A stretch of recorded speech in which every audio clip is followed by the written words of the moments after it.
नमस्कार दोस्तों। तो आज की इस नई वीडियो में आपका स्वागत है। दोस्तों, आज की इस नई वीडियो में मैं आपको बताऊंगा कि स्टील रेनफोर्समेंट की चेकिंग कैसे की जाती है, उसका लाइव आपको दिखाऊंगा। अगर आप एक साइट इंजीनियर हैं तो आपको सब कुछ पता होना चाहिए कि स्टील की रेनफोर्समेंट की कैसी चेकिंग की जाती है। ठीक है, कॉन्ट्रैक्टर आपको बेवकूफ़ ना बना सके। तो चलिए हम लोग स्टार्ट करते हैं।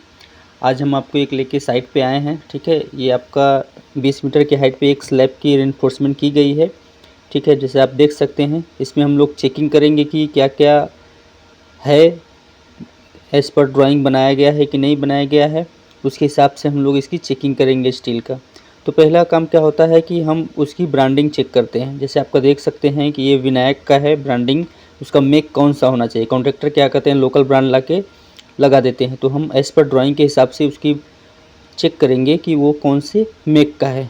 ठीक है, वो ड्राइंग में मेंशन होगा कि विनायक का है या टाटा का है या स्टील टाटा का है, जिंदल का है, किस ग्रेड का है, वो सब हम पहले एज पर ड्राइंग के हिसाब से चेक करेंगे दोस्तों।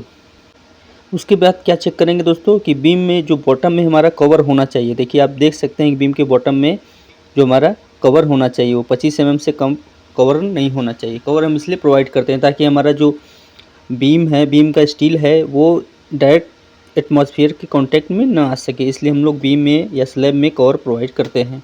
ठीक है, जैसे आप देख सकते हैं ये नीचे वाइट कलर का है कवर है।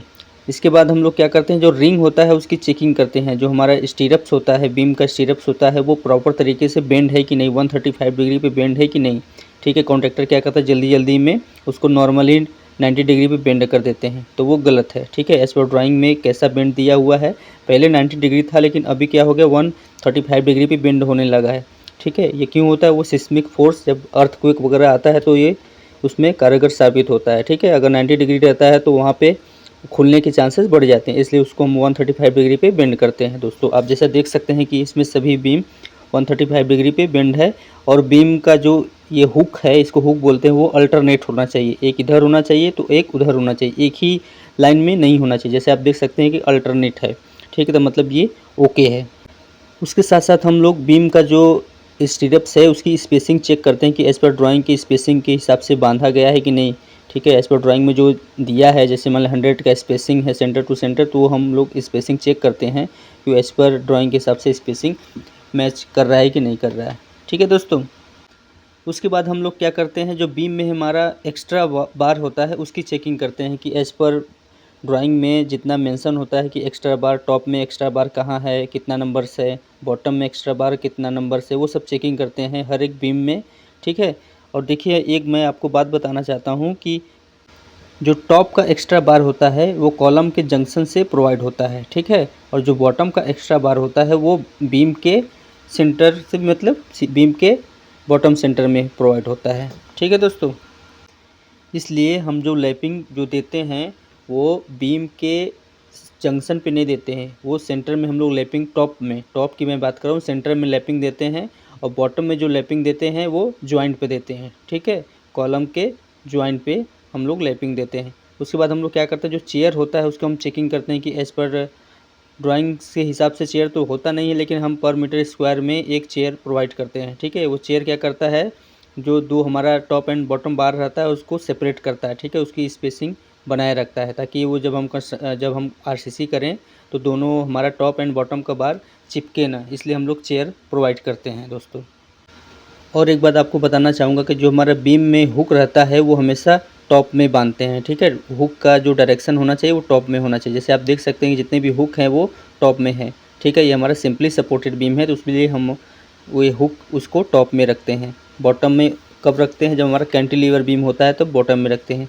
इसके बाद हम लोग जो डेवलपमेंट लेंथ होता है उसको चेक करते हैं कि एज़ पर ड्राइंग के हिसाब से डेवलपमेंट लेंथ मिल रहा है कि नहीं मिल रहा है।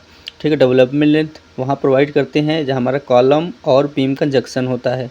ठीक है, वहाँ पे हम लोग डेवलपमेंट लेंथ प्रोवाइड करें ताकि हमारा एंकर अच्छे से तरीके से हो सके। जैसे आप देख सकते हैं कि वहाँ हमारा बार जाके बेंड हुआ है एल शेप में, उसको हम लोग डेवलपमेंट लेंथ प्रोवाइड करते हैं।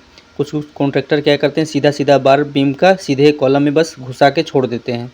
ठीक है, तो ये गलत है, यही सब हमको चेक करना होता है। और उसके साथ साथ हम लोग जो कॉलम में रिंग होता है वो भी पूरी तरीके से होना चाहिए। ठीक है, वो भी हम लोग चेक करते हैं कि कॉलम में रिंग प्रोवाइड किया गया है कि नहीं। कॉन्ट्रैक्टर छोड़ देते हैं, उसको रिंग को बांधते नहीं, बस कॉलम का सरिया खड़ा करके छोड़ देंगे, बीम का एल मोड़ के छोड़ देंगे। ठीक है, ये सब हमको पूरा तरीके से चेक करना है, प्रॉपर स्पेसिंग के साथ बांधा गया है कि नहीं। ठीक है, और टाई बार को हम लोग चेक करेंगे कि प्रॉपर बैंडिंग वायर के साथ उसको बांधा गया है कि नहीं। ठीक है, नॉर्मल रैंडम चेक करेंगे, पूरा नहीं चेक करेंगे। ठीक है दोस्तों, जैसा कि आप देख सकते हैं कि हर एक बेंडिंग वायर मेन बीम के सरिये से अच्छे तरीके से बाइंड किया गया है। ठीक है, उसको हम लोग आज देखते हैं। ठीक है, अगर कोई छोटा है तो उसको हम लोग बार बाइंडर से बोल के उसको अच्छे से बंधवा देते हैं।